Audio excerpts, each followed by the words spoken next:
મળતી માહિતી મુજબ યુસુફ ગેંગ લિંબાયતના ગોવિંદનગર ખાતે આવેલા એક ખુલ્લા પ્લોટમાં ટેમ્પો ઊભા રાખવા બદલ વેપારીઓ અને વાહન ચાલકો પાસેથી રૂપિયા ઉઘરાવે છે.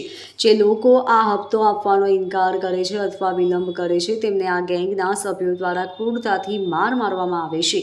આવી જ એક ઘટનામાં હપ્તો ન આપવાને કારણે યુસુફ ગેંગના આરોપીઓએ એક યુવકને નિશાન બનાવ્યો હતો.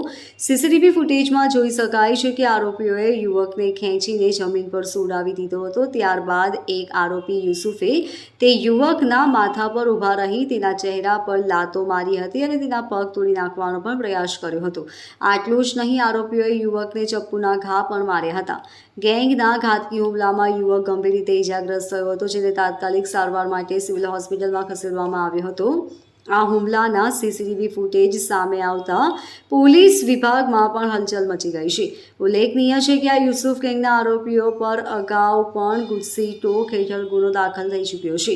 કડક કાયદાઓ છતાં પણ આ ગેંગનો આતંક યથાવત રહેતા પોલીસની કામગીરી પર સવાલો ઊભા થયા છે. ઘટનાની જાણ થતાં લિંબાયત પોલીસ સ્ટેશનનો કાફલો ઘટના સ્થળે દોડી ગયો હતો. પોલીસે ઇજાગ્રસ્ત યુવકનું નિવેદન નોંધવાની કાર્યવાહી હાથ ધરી છે અને સીસીટીવી ફૂટેજને મુખ્ય પુરાવા તરીકે લઈ વધુ તપાસ હાથ ધરી છે. પોલીસે આ ગેંગના સભ્યોને ઝડપી પાડવા માટે જુદી જુદી ટીમો બનાવીને કાર્યવાહી શરૂ કરી છે.